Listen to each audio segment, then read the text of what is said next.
استعمال کرتا ہوں اس قسم کی صورتحال کو ایکسپلین کرنے کے لیے کہ میں اپنے باپ کی پراپرٹی لوٹ رہا تھا دبئی میں بیٹھ کے. اب سارے عالم کو لوگ کہتے ہیں یہ جرنلسٹ ہے, یہ بیچارہ بچوں کی دنیا کا کیریکٹر جو ہے, اس کو اتنی بھی اللہ نے یعنی کیپیسٹی نہیں دی کہ یہ معلوم کر لیتا کہ یہ دبئی کا واقعہ نہیں ہے بیوقوف آدمی, یہ ابو دھابی کا واقعہ ہے. اول تو دبئی میں اس قسم کے واقع ہوتے نہیں ہیں بیکاز ان کا مینجمنٹ سسٹم جو ہے نا وہ خاصا فیئرلی سیکولر ہے. ابو دھابی خاصی پریمیٹو قسم کی جگہ اس کے مقابلے میں. لیکن یہ واقعہ کیا تھا کہ ایک بہبود سرٹیفکیٹ میرے والد صاحب جو تھے ان کو فالج کا اٹیک ہوا 2011-12 میں, وہ سائن نہیں کر سکتے تھے. انہوں نے نیشنل سیونگ سینٹر کے اندر جا کر ایک وہاں پر ایفیڈیوٹ یا سرٹیفکیٹ ایشو کروا دیا اور آتھرائزیشن یہ کی کہ جب ان کا کسی چیک کے اوپر انگوٹھا لگے گا تو انگوٹھے کا ریکارڈ چیک کرنے کا طریقہ تھوڑا ہوتا ہے پاکستان میں, تو وہاں پر یہ آتھرائزیشن دے دی گئی کہ میرا بڑا بیٹا جو ہے جہاں کہیں بھی میں تھم امپریشن لگاؤں گا, میرا بڑا بیٹا Moeed Hassan Pirzada NIC number such and such جو ہے وہ اپنا کاؤنٹر سگنیچر کرے گا اس تھم امپریشن میں, یہ پروو کرنے کے لیے کہ یہ تھم امپریشن اس کے باپ کا ہے. یہ ایک آفیشیل آتھرائزیشن تھی جو نیشنل سیونگ سینٹر کے ریکارڈ میں جمع کروا دی گئی. یہ ان کی ایک آفیشیل پوزیشن تھی. جب ابو ظبی کے اس ہاسپٹل میں میری بہن جو اسی سسٹم کے اندر ڈاکٹر تھی, اس نے مجھے کہا کہ ابو یہ کہہ رہے ہیں کہ ان کی ایک غریب کزن تھی مظفر آباد میں جو خود یعنی بالکل ان کی ڈیتھ بیڈ پہ تھیں, وہ کوئی ایک بہبود سرٹیفکیٹ کے اندر 9 لاکھ روپے 10 لاکھ روپے پڑے ہوئے تھے, وہ آپ ان کو دے دیجیے گا in the event of my death. تو وہ چیک بک اس کے پاس تھی, اس نے کہا کہ یہ تھم امپریشن آپ سرٹیفائی کر دیجیے گا. میں نے کہا میں رہ چکا تھا سول سروسز, میں نے کہا یہاں پہ ہم کریں گے تھم امپریشن لگانے کی ہمیں کیا ضرورت ہے, باپ کی وہاں کون چیک کرتا ہے, میں کسی کا بھی تھم امپریشن لگا دوں گا اس کے اوپر میں خود سائن کر دوں گا. اس نے کہا جی ہمیں غلط کام کرنے کی کیا ضرورت ہے. اس نے نرس کو بلایا, ہم نے نرس سے ایک آفیشیل اپلیکیشن دی. اس میں ابو ظبی آیا ہوا تھا آن دی برٹش پاسپورٹ.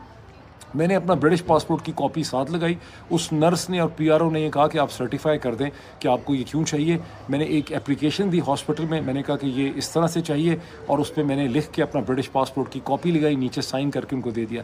3 دن کے بعد ان کی جو ڈائریکٹر لیگل تھی اس نے یہ پھڈا ڈال دیا کہ ہمیں کیا پتہ ہے کہ اس آدمی کے صرف یہی 2-3 بچے ہیں, ہو سکتا ہے اس کے 40 بچے اور ہوں, اس کی 4 بیویاں ہوں, بیکاز ابو ظبی میں سب لوگوں کی 4 شادیاں ہوتی ہیں جن کا 80 سال کے آدمی, تو ان کی 4 بیویاں اور 40 50 ان کے بچے ہوتے ہیں. تو انہوں نے یہ پھڈا بنا دیا کہ یہ لیگلی کیسے اسرٹن ہو سکتا ہے. اور مجھے 2-2.5 دن جو ہیں وہ ایک پولیس اسٹیشن کے اندر وہاں پہ گزارنے پڑ گئے ابو ظبی کے اندر, ناٹ ان دبئی. کسی پاکستان کی گورنمنٹ نے مجھے وہاں سے نہیں چھوڑایا. یس, آرمی کے ایک آفیسر تھے, میں ان کا نام نہیں لینا چاہتا بیکاز بڑے کنٹروورشل ہو گئے وہ بیچارے بعد میں, وہ وہاں پہ ابو ظبی میں تھے. ان کو جب یہ پتہ چلا انہوں نے بڑی سنسیئرلی کوشش کی میری مدد کرنے کی اور مجھے اس پولیس اسٹیشن سے نکالنے کی, لیکن ان کا کچھ نہ چل سکا. وہ پہلی دفعہ مجھے یہ پتہ چلا کہ جتنا ہمارا روب اور مشہور اور قصہ ہے اس قسم کا کوئی انفلوئنس ہم وہاں پہ ایکسرسائز نہیں کرتے تھے. باوجود ان کی سر توڑ کوششوں کے وہ مجھے وہاں سے نہیں نکال سکے. مجھے ابو ظبی کے اس پولیس اسٹیشن سے الٹیمیٹلی 3-2.5 دن کے بعد میاں عامر نے نکالا. میں نے اس پولیس اسٹیشن میں لاکر میں میرا فون پڑا ہوا تھا, اس کی بیٹری ابھی ختم نہیں ہوئی تھی. میں نے دیکھا کیا سچویشن ڈیولپ کر گئی, الٹا مجھے پکڑ کے انہوں نے لاک اپ میں بند کر دیا. تو میں نے 2 ٹیکسٹ میسیجز کیے اپنے فون سے. ایک ٹیکسٹ میسیج میں نے میاں عامر کو کیا, اسی کو میں نے کاپی پیسٹ کر کے جنرل مشرف کو کیا, صرف نام چینج کر دیے. جنرل مشرف صاحب پاکستان میں تھے, میاں عامر بھی. اچھا, جنرل مشرف بھی میری کوئی مدد نہ کر سکے. جس دن میں وہاں سے میری جان چھٹی اس پولیس لاک اپ سے, تو جنرل مشرف کے بہاف پہ کسی شیخ کے پرسنل سیکرٹری یا سیکرٹری کی مجھے کال آئی پولیس اسٹیشن کے اندر.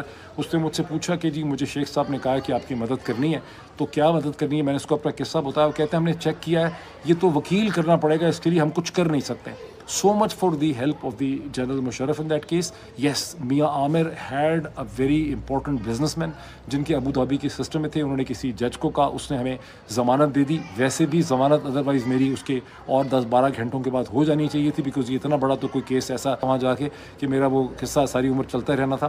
یہ وہ ایک ایسا اتنا, اب اس کو میں کیا کہوں, مطلب اس کو آپ پاکستانی ذہنیت کا بچپنا نہیں کہیں گے تو اسے آپ کیا کہیں گے. اچھا, ویسے بھی ایک اور چیز بھی میں سارے پاکستانیوں کو بتانا چاہتا ہوں. میں ابو ظبی گیا تھا برٹش پاسپورٹ پہ. میں ہر وقت ٹریول کرتا تھا, میرے فادر بیمار تھے, ہاسپٹل میں تھے, میں ہر ہفتے 10 دن میں وہاں جاتا تھا. تو پاکستانی پاسپورٹ پہ تو آپ کو بڑا پرابلم ہوتا ہے ٹریول کرنے میں. تو میں برٹش پاسپورٹ پہ میں نے ابو ظبی میں انٹر کیا. میں نے جو سرٹیفکیٹ دیا وہ بھی برٹش پاسپورٹ پہ میں نے دیا. جس دن میں وہاں سے چھٹا, آئی واز ویری سرپرائز کہ باوجود اس کے کہ میں نے اپنا SOS میسیج مدد کا پاکستان ایمبیسیڈر کو بھیجا تھا, پاکستان کے ایمبیسی نے صرف مجھے بدنام کیا.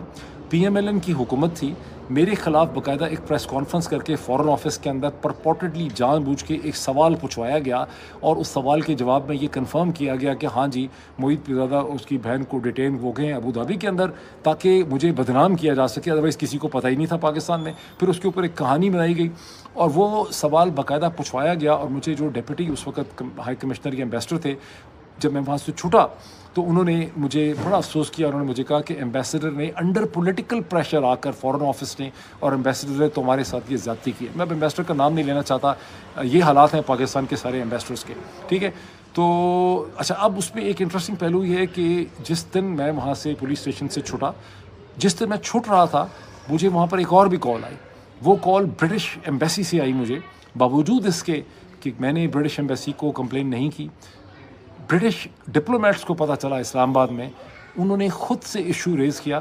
مجھے برٹش ایمبیسی سے کال آئی کہ ہم نے لیگل سیکشن کو ایکٹیویٹ کیا۔ میں نے کہا نہیں، میں چھٹ رہا ہوں، میں یہاں سے نکل گیا ہوں۔ جب میں نکلا تو میں برٹش ایمبیسی بھی میں ملا، میں برٹش ایمبیسی کے ساتھ بھی میری ملاقات ہوئی، اور مجھے پتہ چلا کہ دی برٹش ڈپلومیٹس نے اینڈ یو ایس ڈپلومیٹس نے اسلام آباد کے اندر برٹش ایمبیسی کو الرٹ کیا، لیکن برٹش ایمبیسی نے اگلے دن ویسے ہی اپنا لیگل سیکشن یوز کر کے مجھے وہاں سے چھڑا دینا تھا، بیکاز میں برٹش سٹیزن تھا۔